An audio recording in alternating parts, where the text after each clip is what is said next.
Olá, meus queridos alunos, estamos aqui mais uma vez para o programa Veras News, o segundo de 2016, com vários temas, como sempre, para a gente analisar. E sem enrolação, o primeiro assunto nosso é a prisão do vice-presidente do Facebook no Brasil, que aconteceu no dia 1º de abril. E não foi mentira, o peão foi preso mesmo, Diego Dzadam, o nome do camarada. Pois bem, por que esse peão, o vice-presidente do Facebook, foi preso, galera? O juiz Marcel Montalvão, de Sergipe, investigando um caso de tráfico de drogas, conseguiu pegar ali os traficantes fazendo uma conversa via WhatsApp. E aí, o juiz sergipano pediu a quebra do sigilo do WhatsApp desses dois suspeitos de tráfico de drogas. E o WhatsApp, que pertence ao Facebook, dentro da sua política de privacidade, se recusou a fazê-lo, dizendo que não fica com as mensagens de WhatsApp arquivadas em qualquer lugar que seja. Logo, não teria como atender essa demanda judicial. O juiz não acreditou e insistiu que o WhatsApp quebrasse lá o sigilo dos suspeitos. Como isso não foi atendido, o juiz aplicou uma multa inicialmente de 50 mil por mês, o que pro WhatsApp é o dinheiro que a gente dá pro flanelinha para ele não olhar o nosso carro, e aí depois o juiz birrou e aplicou uma multa de 1 milhão, e ainda assim não houve a quebra do sigilo lá por meio do Facebook, o dono do WhatsApp. Resultado, o juiz sergipano acabou com o macho nordestino, fez o quê? Mandou prender o vice-presidente do Facebook. O cara foi pego lá e colocado junto com um bandido comum, aquela coisa toda. Claro que depois o Superior Tribunal de Justiça acabou dando um habeas corpus pro camarada e ele foi liberado. Só que o juiz não se deu por satisfeito. E você lembra que depois, em virtude dessa não liberação das informações, ele determinou que o WhatsApp fosse bloqueado por 72 horas. E aí um monte de gente entrou em depressão no Brasil todo. Minha filha quase que foi parar no hospital porque não podia usar mais o WhatsApp. O pessoal que está gravando aqui chorou, entendeu, gente? Estão até rindo aqui, porque é verdade, estava todo mundo deprimido porque não podia se comunicar por meio do WhatsApp. Mas como é no Brasil, o que era para durar 72 horas, durou só umas 30 horas e depois a coisa voltou a funcionar. E aí, gente, isso traz um debate que inclusive pode cair nas provas de informática e pode ser também tema de redação. A relação entre a privacidade do cidadão e os interesses da justiça. Como é que fica essa questão? Na área de tecnologia, aí eu não sou o especialista para explicar isso. Quem vai nos explicar essa história de criptografia, que aí o WhatsApp, para não ficar sofrendo ações judiciais mundo afora, resolveu criptografar todas as conversas por meio desse mecanismo eletrônico. Como a gente não sabe direito o que diabo é criptografia, e muito menos como é que funciona isso nos meios tecnológicos, a gente trouxe aqui um convidado para explicar isso e outras questões de tecnologia. Então, nosso convidado de hoje, professor Léo Matos, professor de informática do curso Espaço Campus e do curso Estúdio Aulas. Professor Léo, como é que funciona essa história de criptografia? Primeiro, agradecer aí a todos que estão assistindo esse vídeo, né? Agradecer ao Reginaldo pelo convite, né? E pelas informações bem dadas aí a respeito do WhatsApp, a respeito também da prisão do vice-presidente do Facebook, e veio a trazer algumas explicações para vocês, algumas mais pautadas também, não só na tecnologia, mas também nas informações que os jornais transmitem aí, tá? E que seria o seguinte: a criptografia, como a gente estuda, né, para concurso, era uma forma de embaralhar as informações, é uma forma de criptografar, codificar, encriptar, qualquer nome que você técnico já ouviu falar sobre isso, é uma forma de dificultar exatamente a interceptação das informações. Se alguém pegar a informação, não vai conseguir ler. Isso eu creio que a maioria já conheça, né? Quem pegar as informações não vai conseguir ler porque está criptografada, está embaralhada, é uma técnica matemática. No WhatsApp, o WhatsApp ele já criptografa essas informações desde 2012, né? Só que a criptografia do WhatsApp, ela era uma criptografia que acontecia quando era armazenada a informação em seus servidores.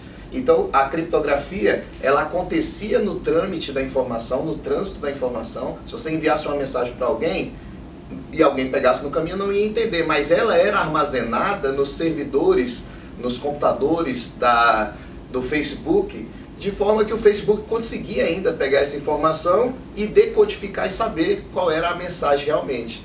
Nesse tempo se conseguia.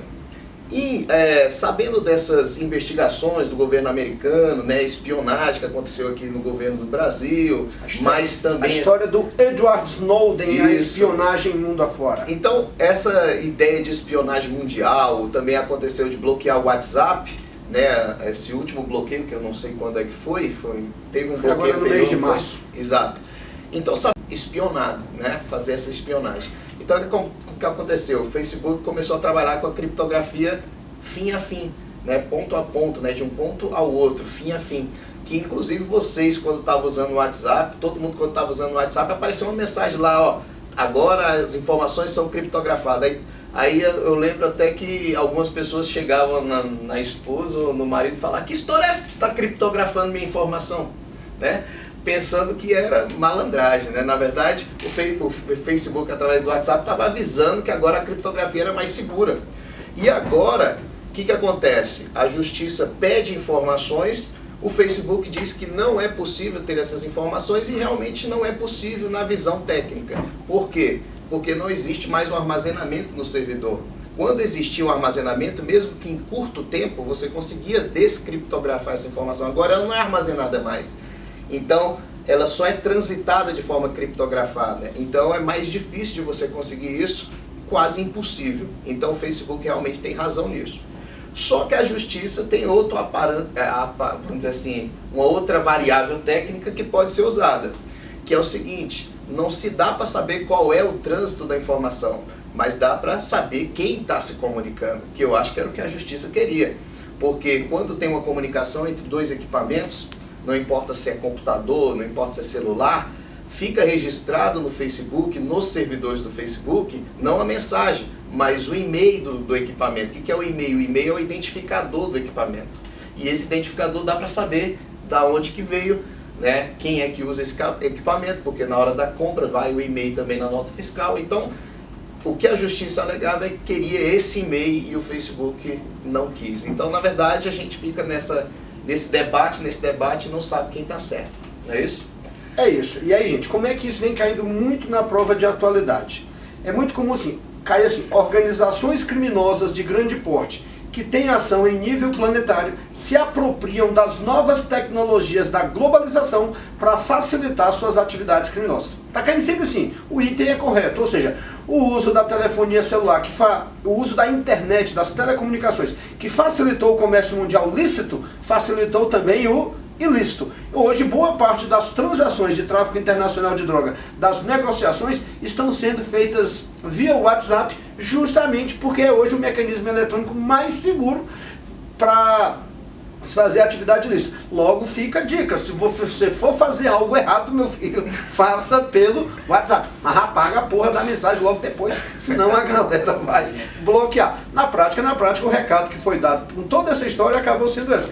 E é claro que as organizações criminosas sabem muito bem disso. Pois bem, professor Léo, outro assunto aí dessa área que chamou a atenção aqui no Brasil foi essa tentativa da Anatel e das empresas, as operadoras de telefonia, determinar limites para o uso da internet, banda larga, essa história toda. Explique isso aí pra gente, como é que funciona essa história. O debate maior desse tema aí é o seguinte: a internet, ela é uma rede pública, então ela é descentralizada, ela não tem um dono, né? Então você limitar algo em que não existe um dono é meio complicado. Então, o que existe hoje? A internet, que são várias redes interligadas, cada rede cria sua política, né? Cria suas regras, cada rede cria sua regra. Aqui dentro do gabinete do Reginaldo, quem cria a regra aqui? Os meninos, eu só obedeço. Então, cada rede tem sua regra. Então, a internet ela não tem um padrão mesmo definido de regras, só tem um padrão de linguagem, que todos devem estar nesse padrão, que inclusive pode cair na sua prova, que é o protocolo TCP/IP, que é uma comunicação mundial que todo mundo deve seguir. Mas não existe uma centralização de poder na internet, vamos dizer assim, não existe um dono.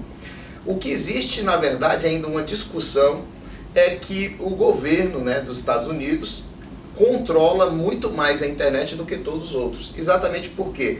Porque existem institutos, né, que geram endereços IPs, né, endereço IP é o endereço de cada computador que acessa a internet, né? E esses institutos todos são vinculados ao governo, né, dos Estados Unidos. Então acaba que isso já é uma crítica mundial de que todos querem participar também desses comitês, não só os Estados Unidos. É uma crítica mundial e os Estados Unidos não querem abrir. Por enquanto, não sei porquê, né? Não vamos falar, mas a internet, em resumo, ela é pública. Então isso é uma discussão muito grande, se limitar é o certo.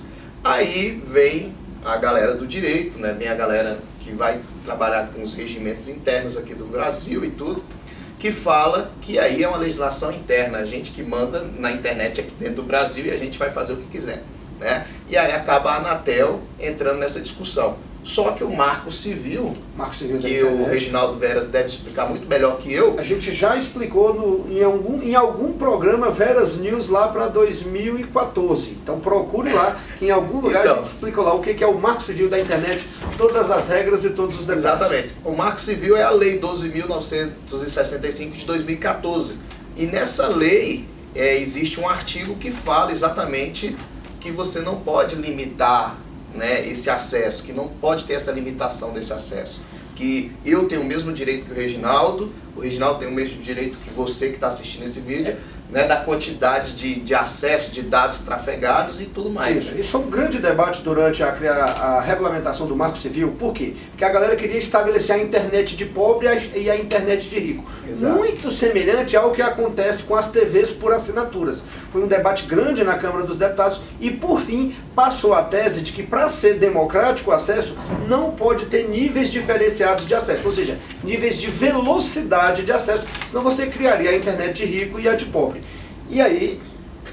e exatamente essa é a discussão. Então acabou que a Anatel dizia que não era ilegal fazer isso, né? A Anatel dizia que poderia fazer sim a limitação, e depois com a comoção popular, não foi isso, Reginaldo? Houve uma grande pressão nas redes sociais. Exato. A galera bateu em cima, era ali no governo Dilma já cambaleante, nas vésperas do processo de impeachment, mais um fator de queda de popularidade, e aí a pressão popular se fez presente e a Anatel acabou voltando atrás, mas voltando atrás por enquanto. Né? Porque a ação das operadoras, que vem aí a possibilidade de lucrar cada vez mais, né, pode voltar com um lobby mais forte depois. Segundo as operadoras, o fato de você baixar muito vídeo, de você assistir Netflix, tudo isso acaba gerando um prejuízo para as operadoras no fornecimento desse serviço de internet. É por aí mesmo essa história ou não? Na verdade eles levam em consideração do tráfego, né? Porque cada tráfego de dados que ocorre na internet consome equipamento. E aí, consumindo equipamento, realmente quem leva o maior prejuízo é a operadora. Só que eles vão limitar, vai diminuir o custo, né, que a gente até estava comentando aqui no gabinete, vai diminuir o custo, porém, eles não vão limitar. Você vai ver que vai ter um pacote melhor para quem pode pagar mais. E aí é que entra exatamente contra a lei que foi criada, não é isso? Aí, é isso aí, galera. Agradecendo aqui ao professor Léo Matos por essa participação mais que especial, e daqui a pouco, outro assunto no nosso Veras News. Obrigado. Pois bem, senhores, nosso próximo assunto é a visita de Obama a Cuba, algo absolutamente histórico. É a primeira vez em 88 anos que um presidente americano visita a ilha dos Irmãos Castro, numa visita que durou 3 dias. Qual foi o principal tema debatido lá? A questão do obstáculo para o exercício dos direitos humanos em Cuba. Todo mundo sabe que Cuba é uma ditadura e que aqueles que se opõem ao regime dos Irmãos Castro acabam sendo perseguidos no país. Os Estados Unidos e Cuba vêm tentando reatar plenamente suas relações historicamente, né, rompidas desde que ocorreu a Revolução Cubana em 1959.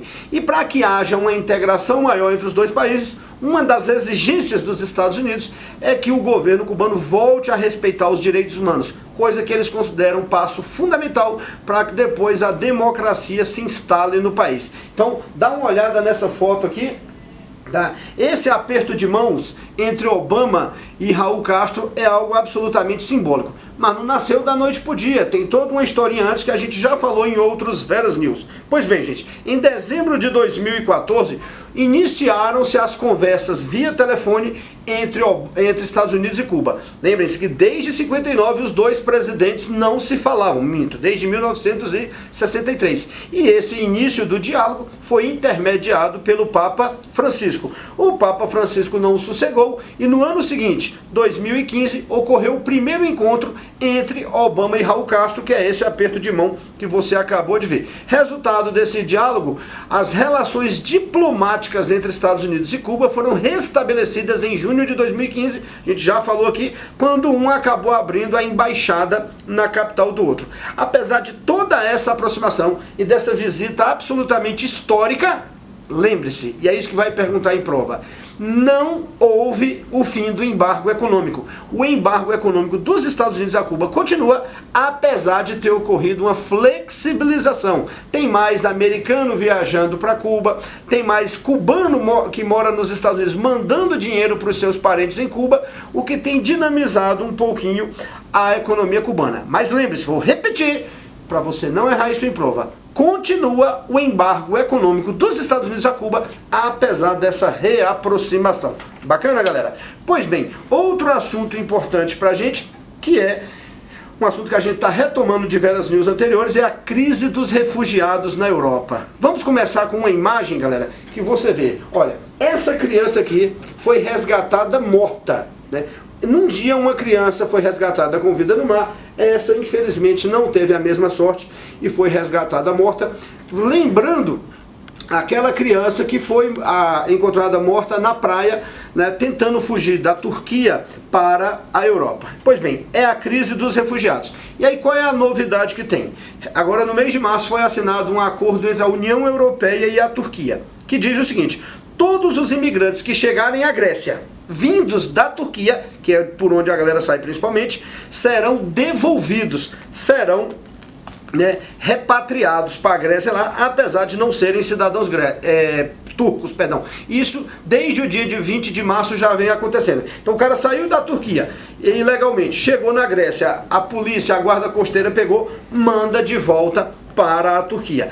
Tudo isso vai ser acompanhado pela ONU e pelo Acnur. Lembre-se, o Acnur é o órgão da ONU que cuida da questão dos refugiados. Tá bacana? Alto Comissariado das Nações Unidas para Refugiados. Tá bom, claro que tudo isso tem um custo. 300 milhões de euros a cada 6 meses.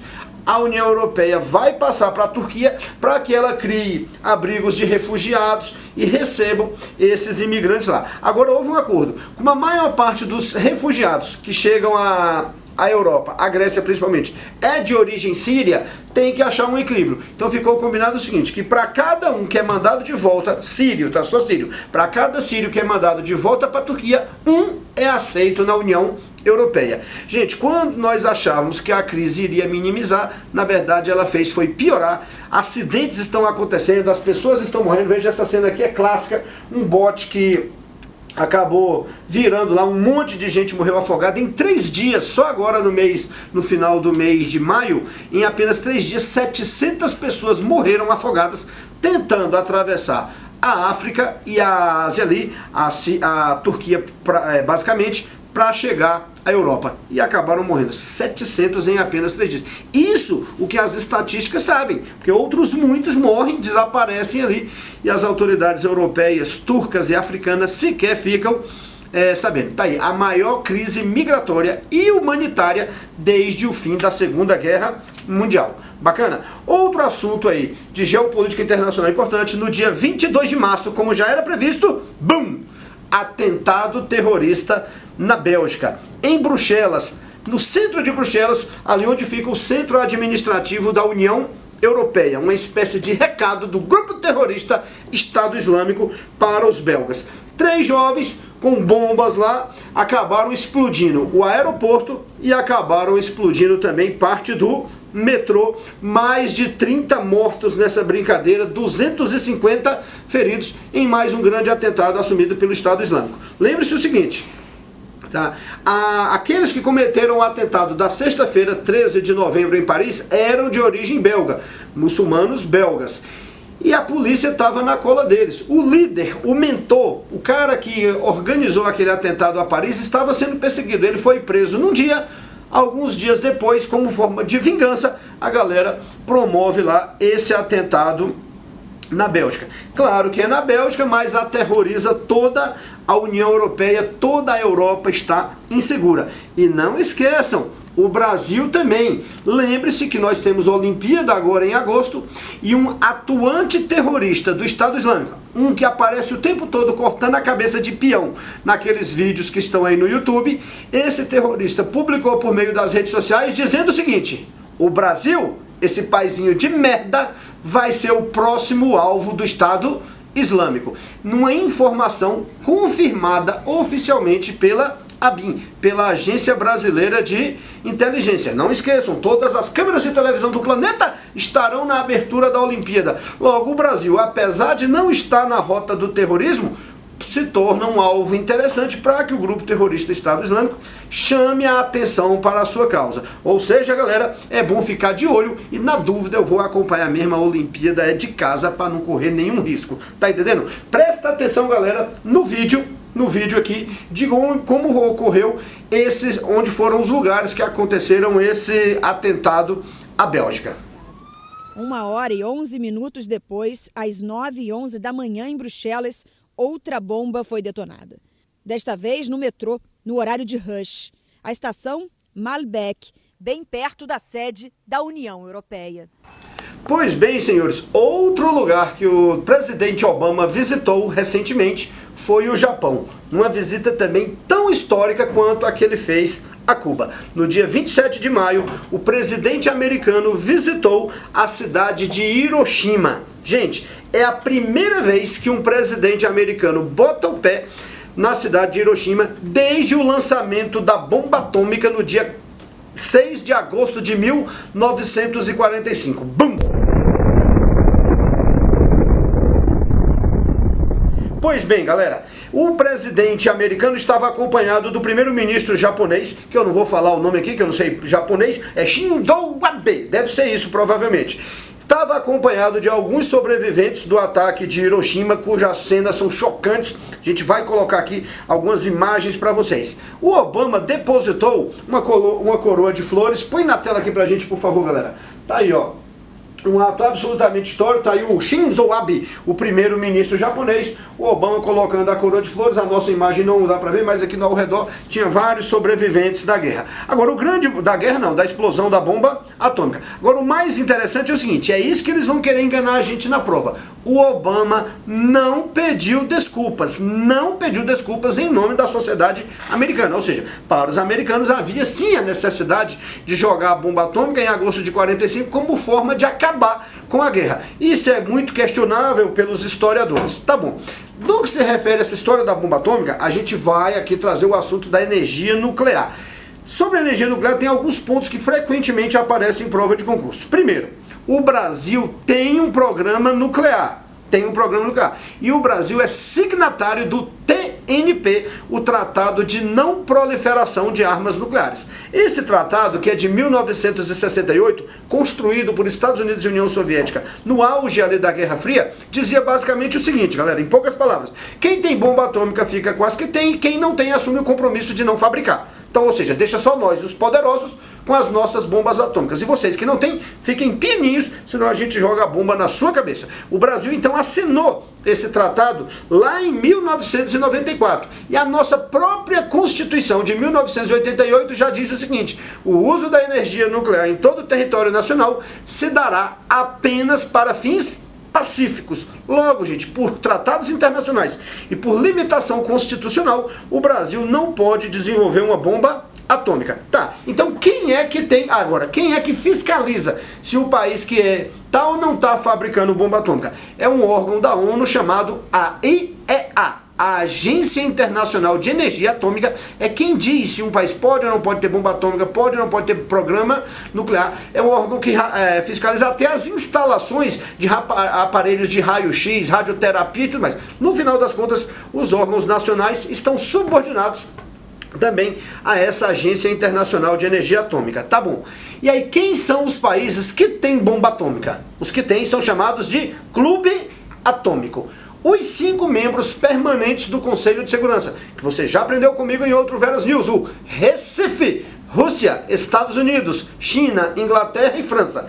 Essas são as maiores potências nucleares. Fora eles, quem mais? Índia e Paquistão. Os inimigos, Índia e Paquistão, que estão lado a lado, os dois têm bomba atômica. E a Coreia do Norte, que nos últimos anos aí andou fazendo teste com artefato nuclear. Pois bem, e aí tem aí um dilema, uma suspeita. Israel. Muita gente acredita que Israel tem bomba atômica. Eu particularmente acredito que tem, mas não é oficial. Quando perguntam, Israel, você tem bomba atômica? Eles falam o quê? Pode ser. E quando perguntam, Israel, você não tem bomba atômica? Ele diz, quem sabe? Ou seja, a gente não sabe porque eles não, o que galera? Não confirmam oficialmente se tem ou não. Esse assunto, essa viagem do Obama ao Japão, foi construída lá na reunião do G7, que aconteceu no dia 11 de abril. Lembra? Os G7 são os 7 países mais ricos do mundo, ricos, desenvolvidos. Uma mistura de PIB, produção com IDH, Índice de Desenvolvimento Humano. Quem são os G7 mesmo? Japão, eu minto, Estados Unidos, Japão, Alemanha, França, Inglaterra, Itália, Inglaterra ou Reino Unido, Itália e Canadá. Esse é o time do G7. Cuidado com essa história de G7. A China é a 2ª maior economia do mundo, mas não faz parte do G7. Toda vez que tem reunião do G7, eles tentam enganar a gente na prova. Então lembra, ela é a 2ª que mais produz, que mais gera riqueza, mas não necessariamente significa que isso representa riqueza para o país, desenvolvimento. Tanto que a China não é rica, ela é classificada como um país, o que galera? Emergente. Não confundam isso na prova. Bacana? Nessa reunião, lá no G7, também foi tratada a questão nuclear. E a grande preocupação é quem, meus amigos? A Coreia do Norte, do ditador maluquinho Kim Jong-un, que a gente já falou no Veras News passado, que o peão tá aí desenvolvendo bomba atômica e mísseis que possam levar essa bomba a longo alcance. A Coreia do Norte é uma preocupação tão grande que no dia 31 de março, em Washington, aconteceu a Cúpula da Energia Nuclear. Põe pra gente aqui, Danilo, a cúpula daí, ó. Nuclear Security Summit, tá vendo aí meu inglês? Nuclear Security Summit. Põe a outra imagem aqui, por favor, meu querido. Aí, ó, o peãozinho lá no Japão, a Angela Merkel, passa aí mais um aí, mais. Né? Só tem essas duas, eu tô mandando passar o que não tem. Puta que pariu, o camarada não combinou com a direção do programa antes da merda, tá vendo? Pois bem, meus amores, qual é o barato?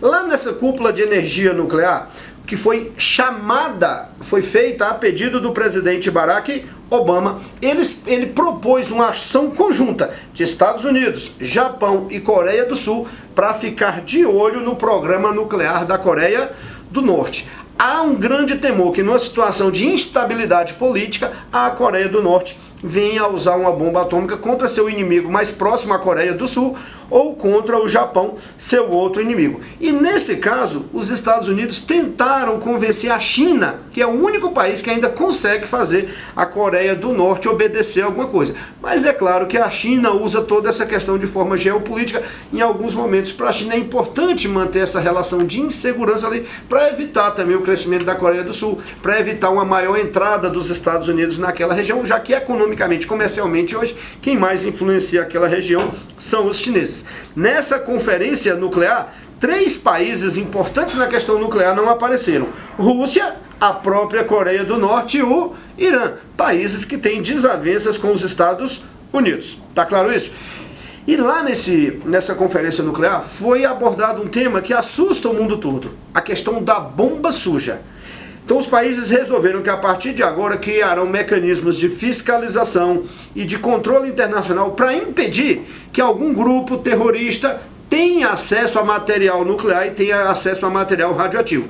Imagine um grupo terrorista igual o Estado Islâmico, com material radioativo, ele não tem capacidade de fazer uma bomba, mas joga esse material radioativo em algum lugar, alguma grande cidade, e aí, meu amigo, radiação se espalhando, você já viu a desgraceira. Você lembra que o pouquinho de Césio-137 detonou muitas vidas lá em Goiânia. Imagine uma grande quantidade de material radioativo sendo espalhado em uma grande metrópole na atualidade. Bacana? Pois bem, a presidenta Dilma foi chamada para essa conferência nuclear, até porque o Brasil tem um programa nuclear. Lembra que a gente tem a usina de Angra 1, Angra 2, que foram adquiridas num acordo com a Alemanha lá na época do governo Geisel ainda, e agora, em meio a todo esse escândalo de petrolão e tudo, estamos construindo a usina nuclear de Angra 3, que já se sabe pela Operação Lava Jato, que está superfaturada e houve uns desvios lá interessantes. Pois bem, Dilmão era para ir nessa conferência, mas Dilmão não foi, porque a conferência aconteceu no dia 31 de março, quando Dilma estava muito mais preocupada com as questões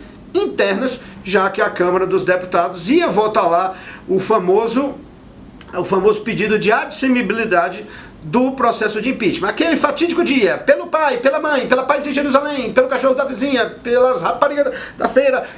Essa parte aí não grava não, mas tudo bem, continua lá. Então é isso, galera, a presidenta Dilma acabou não indo a essa cúpula. Pois bem, meus amores, tá aí, foi jogo rápido, esse é o Veras News. Cadê? Mas nós temos um presente, fica na tela, galera, que eu vou pegar pra você. Esse camarada não se prepara a dar nisso, tá aqui, ó. Nós pegamos. Você que assistiu o Veras News e deixa o comentário aí se foi bom, se foi ruim, me dá uma dica. Me dá aí alguma opinião, você vai concorrer a esse livro aqui da minha amiga Márcia Gomes. Tá aí, Conhecimentos Pedagógicos com Estratégia de Coaching, professora, mestre em educação, para quem vai se preparar para concursos da área educacional. Um grande livro que a gente vai presentear para algum dos que deixarem seu recadinho. É isso aí, galera. Um grande abraço a todos e em breve nós teremos o próximo Veras News.